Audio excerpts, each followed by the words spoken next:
오늘 시간 우리 주 예수 그리스도로부터 오는 은혜와 평강이 이 자리에 계신 여러분과 함께 하시길 주님의 이름으로 축원합니다. 복음서 본문 소금과 빛에 대한 말씀, 우리가 수십 번도 더 들은 말씀입니다.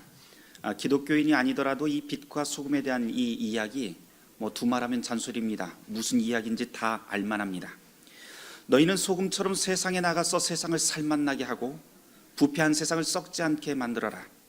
소금이 되라. 또 어두운 세상을 밝히는 빛이 되어서 착하게 살며 하나님께 영광을 돌려라. 보통 이런 식으로 우리는 이 본문을 이해해 왔습니다.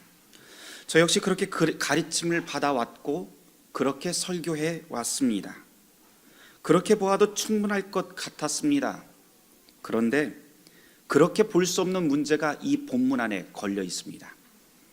16절에 등장하는 착한 행실이라고 하는 것, 그것은 하나님의 선한 뜻이라고 하는 말이기 때문에 우리가 생각하는 도덕, 윤리하고는 전혀 상관이 없습니다. 또한 이것보다도 더욱더 큰 문제가 되는 것은 앞에 등장하는 팔복설교 때문에 그렇습니다. 팔복 말씀과 분리시켜서 본다면 오늘 이 복음서 본문 소금과 빛에 대한 이 말씀은 그냥 윤리나 도덕 또는 경건한 신자의 생활 지침 정도로 이해해도 별반 문제가 없습니다.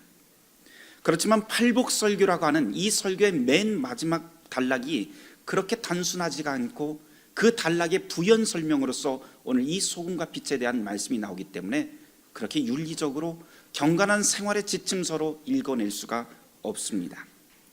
예수님께서는 이렇게 말씀합니다. 의를 위하여 박해를 받는 것, 그리고 예수의 이름 때문에 능욕당하는 자에 관한 말씀을 하십니다. 하나님의 뜻대로 사는 사람, 예수를 믿는 사람은 세상에서 환영을 받지 못하고 반드시 박해받고 능욕받게 될 것이라고 하는 무거운 말씀을 하셨습니다. 그런 다음에 곧바로 예수님은 말씀을 끊지 않고 오늘 본문인 소금과 빛에 대한 말씀을 계속 이어가십니다. 사실 우리는 수도 없이 팔복과 소금과 빛에 대한 이 말씀을 따로따로 분리해서 참으로 많은 설교를 들어왔습니다. 그러나 그때마다 팔복이 이 마지막 단락과 연결지어서 이 팔복과 이 마지막 단락인 이 소금과 빛을 연결해서 고민해 본 적도 없거니와 그저 팔복의 설교는 팔복 따로, 소금과 빛은 소금과 빛 따로 이렇게 별개의 것으로 생각해 왔습니다. 그래서 소금처럼 살지 않으면 밖에 버려져서 밟히게 될 것이니 소금처럼 빛처럼 착하게 살고 하나님이 기뻐하는 삶을 살아야 된다. 이 정도로 우리는 윤리 공식으로 오늘 이 말씀을 대해 왔습니다. 아니요, 절대 그렇지 않습니다. 오늘 본문을 그렇게 읽는다면 우리는 이 본문을 예수님의 의도에서 완전히 벗어나서 왜곡해서 읽게 되는 것일 것입니다. 예수님께서 이렇게 말씀합니다. 너희는 소금이다. 너희는 빛이다. 하나님의 뜻대로 사는 자는 반드시 박해당하게 될 것이고 예수의 이름을 드러내며 사는 자는 반드시 능욕당하고 버림당하고 고립당하게 될 것이다. 그러면서 소금과 빛에 대한 말씀으로 넘어갑니다. 이 말씀 굉장히 무거운 말씀입니다. 쉬운 말씀, 밝은 말씀 절대 아닙니다. 여기 나오는 소금이라고 하는 단어 때문에 더욱더 그렇습니다. 예수님께서 산 위에 모인 무리들을 향해서 앉혀놓고 말씀합니다. 그 장면을 여러분들 잘 상상을 해보십시오. 예수님 유대인입니다. 그 앞에 앉아있는 제자들도 유대인입니다. 그 뒤에 너머에 앉아있는 무리들도 모두 다 유대인입니다. 그 가운데서 유대인의 시대에 유대의 문화 한가운데서 유대인의 언어로 예수님께서 오늘 이 소금과 빛에 대한 말씀을 하십니다. 21세기 오늘 같은 우리의 한국이냐 소금이라고 하는 이 비유를 딱 말씀하실 적에 우리는 머릿속에 제일 먼저 떠올리는 것이 저 같으면 김장철 배추 절이는 품질 좋은 신안 천일염 정도로 생각이 듭니다. 아니면 간고등어에 뿌려지는 굵은 소금 정도를 머릿속에 떠올립니다. 이게 한국입니다. 그런데 너희는 소금이다 라고 하는 이 말씀, 유대인의 언어로 유대인들에게 유대인 예수가 말씀하고 있었을 당시에는 우리가 생각하는 그런 천일염 같은 것, 그런 것 따위는 머릿속에 떠올리지 않습니다. 유대인들은 구약의 말씀 속에 나와 있는 소금에 대한 언어를 머릿속에 떠올리기 시작합니다. 한국인에게 소금은 맛을 내고 일정 기간 동안 부패를 막는 역할의 소금을 상징합니다. 그런데 이스라엘 사람들에게 소금이라고 하는 것은 아주 특별한 구석이 있습니다. 구약을 보면 소금이라고 하는 이 단어가 아주 특별한 의미와 특별한 상황 가운데서만 사용이 됩니다. 그 상황이라고 하는 것은 다름이 아니라 하나님께서 자기의 백성인 이스라엘 백성들에게 영원한 구원의 약속을 하시는 그 장면에서 소금이 등장합니다. 또한 제사를 드리는 그 상황 가운데서 이 소금이 꼭 등장을 합니다. 예를 몇 가지만 제가 들어보려고 합니다. 민수기 18장 19절 말씀입니다. 거기에 보면 이런 말씀이 있습니다. 이스라엘 자손이 여호와께 거제로 드리는 모든 성물은, 거제로 드린다고 하는 것은 손을 들어서 하나님 앞에 드린다고 하는 뜻입니다. 거제로 드리는 모든 성물은 내가 영구한 몫의 음식으로, 영원히 주는 음식으로 너와 너의 자녀에게 주노니 이는 여호와 앞에 너와 네 후손에게 영원한 소금 언약이니라 라고 하는 말씀이 등장합니다. 하나님께서 영원히 너의 자녀들에게 음식을 주겠다고 하는 약속, 너희에게 영원한 생명을 주겠다고 하는 이 약속 뒤에 소금 언약이라고 하는 말을 붙여놓습니다. 역대하 13장 5절 말씀입니다. 이스라엘 하나님 여호와께서 소금 언약으로 이스라엘 나라를 영원히 다윗과 그의 자손에게 주신 것을 너희가 알 것 아니냐라고 하는 대목이 나옵니다. 여기도 소금 언약이라고 하는 말이 나옵니다. 레위기 2장 13절 말씀입니다. 내 모든 소제물에 소금을 치라. 너의 모든 소제물에 소금을 치라. 하나님의 언약의 소금을 내 소제에서 빠뜨리지 못할지니 내 모든 예물에 소금을 드릴지니라 라고 하는 말씀이 나옵니다. 이외에도 구약을 찾아보면 아주 무수한 구절들을, 이 소금과 관련한 구절들을 찾을 수 있습니다. 그런데 모두 다 이 소금은 항상 하나님의 영원하고 변치 않는 구원의 약속, 생명의 약속과 연결이 되어 있습니다. 소금은 녹아도 짠맛을 잃지 않습니다. 시간이 지나면 모든 음식들이 다 변질되지만 소금은 시간이 지난다고 해서 그 성분이나 그 맛과 질이 변하지 않습니다. 그래서 구약에서 이 소금이라고 하는 것은 항상 하나님의 영원한 약속, 그 약속과 연결됩니다. 그러면서 일명 이스라엘 사람들은 소금이라고 하는 단어가 나오면 하나님의 소금 언약, 변하지 않는 구원의 약속이라고 하는 것을 머릿속에 떠올리게 됩니다. 그런데 이 구약에서 구약 사람, 이 유대인들이 소금이라고 하는 말에서 또 하나 주목해야 될 점은 바로 이 소금이 제사 때 사용된다는 겁니다. 제사 때 제단 위에 뿌려진다고 하는 말씀인데요, 이미 읽었지만 레위기 2장 13절에 보면 소제를 드릴 때 소금을 치고 모든 예물을 드릴 때 소금을 빠뜨리지 말아라 라고 하는 구절이 등장합니다. 여기에 보면 이 소금의 의미가 무엇인지 더욱더 강렬하게 드러납니다. 소제라고 하는 것은 레위기에서 보면 레위기에 5가지의 제사 방법이 등장하는데요, 그 중에 하나입니다. 이 소제는 특별히 곡식을 가지고 하는, 곡식을 하나님께 드리는 제사 방법인데요, 곡식을 가져온 다음에 제일 먼저 하는 일이 곱게 빻습니다. 완전히 가루로 만듭니다. 형체를 알아볼 수 없게 곱게 가루를 빻은 다음에 그것을 제단 위에다가 쫙 펼쳐놓습니다. 아주 곱게 펼쳐놓습니다. 그런 다음에 그 위에 소금을 뿌리고 그 다음에 불로 태워서 모든 것을 하나님 앞에 다 흠양토록 합니다. 레위기 말씀을 참고해 보면 여기서 소금을 넣는 대신에 꿀이라든가 다른 것 절대 못 넣게 합니다. 왜냐하면 꿀이나 다른 것들이 이 제물에 섞여버리면 썩어버리고 하나님이 받지 않는다고 그렇게 우리에게 가르칩니다. 곡식뿐만 아니라 하나님 앞에 드려지는 모든 제물들 다 소금이 들어가야 된다라고 레위기에서는 그렇게 말씀합니다. 하나님께 드려지는 예물이 무엇입니까? 단순히 곡식뿐입니까? 아니요. 성도들의 헌신, 봉사, 공로, 땀, 이 모든 것이 다 여기에는 포함이 됩니다. 여기에서 이야기하고 있는 것은 그 누구도 하나님 앞에서 자기 모습을 자랑하거나 드러낼 수 없고 원래 우리가 가졌던 그 모습 다 완전히 사라져 버려야 된다는 뜻입니다. 마치 곡식이 완전히 가루가 되는 것처럼 완전히 죽어야 된다고 하는 뜻입니다. 마치 의의를 위해서 핍박받고 죽임당해서 이름도 없이 빛도 없이 그 모습이 주님의 제단 앞에서 다 사라져 버려야 된다는 뜻입니다. 그렇지만 레위기에서 이야기하고 있는 이 소재는 그것으로 끝나지 않습니다. 내 모습이 다 완전히 사라져 버리고 으스러져 버린다 할지라도 그것으로 충분치 않습니다. 거기에 꼭 필요한 것, 소금이 필요합니다. 하나님께서 기뻐 받으시는 그 정결한 제물은 내 모습 그대로가 다 죽는다고 해서 아직까지는 정결하지 않습니다. 여기에는 영원한 하나님의 언약인 말씀, 그 소금이 뿌려질 때 그 제물은 정결하게 되고 기뻐 받으시는 제물이 된다고 성경은 가르칩니다. 성도의 헌신만으로 절대 제물이 되지 못합니다. 하나님의 영원한 구원 약속이 그 안에 뿌려지고 그 뿌려진 위에 하나님의 불이 임할 때 그것이 온전한 제사가 된다고 레위기는 가르칩니다. 여러분들 여기 보면은 성찬대 위에 흰 천이 깔려 있죠. 이 흰 천이 왜 깔려 있을까요? 그냥 보기 좋게 장식용으로? 그렇지 않습니다. 여기에 흰 천이 깔려 있는 것은 여러분들이 아셔야 되는데요, 이거는 소재를 형상화한 겁니다.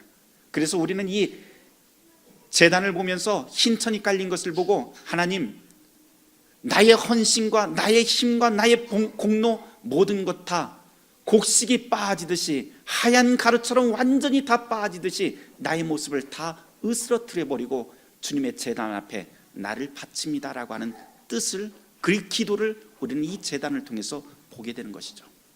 그러나 그것으로 만족하지 않습니다. 하나님께서는 그 위에 우리의 모든 공로가 다 사라져버린 그 위에 하나님의 소금이 쳐지고 영원한 약속인 그 소금이 쳐지고 그 소금 위에 하나님의 불이 임할 때 그것이 기뻐 받으시는 제물이 됩니다. 예수님께서 산 위에서 무리들에게 이 말씀을 하십니다. 너희는 세상의 소금이다. 그 말씀의 의미가 여기에 있습니다. 하나님 나라 백성이라고 하는 것, 그것은 자기 공로를 자랑할 것이 하나도 없고 오직 하나님의 영원한 약속이 그 위에 뿌려질 때에만 정결한 하나님의 기쁨이 된다고 하는 것을 의미합니다.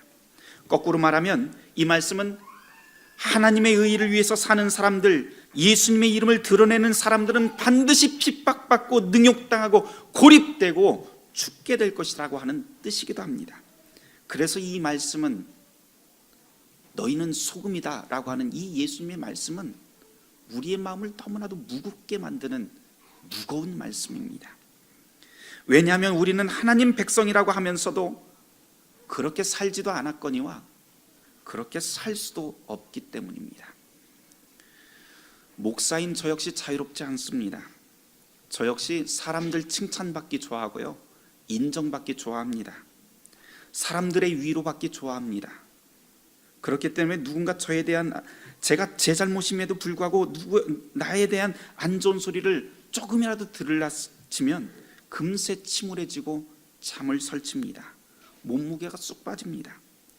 그러는 동안에 욱하는 마음에 아니 이럴 수가 있을까 하면서 우라가 침입니다. 그런데 그렇게 화를 내는 저에게 성경은 이렇게 말합니다. 너 아직 멀었어. 아직 핍박받은 것도 아니고 능욕받은 것도 아니고 죽은 것도 아니잖냐.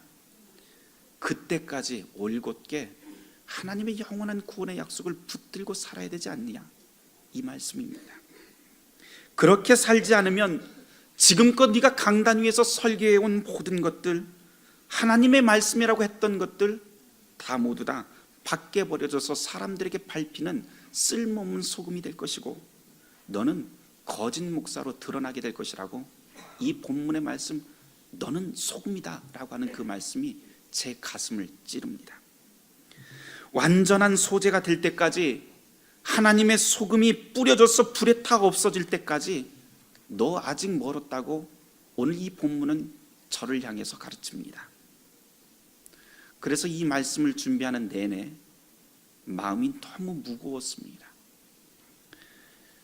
그런데 여러분, 이 말씀은 단순히 우리를 억누르고 짓누르는 그 말씀만은 아닙니다.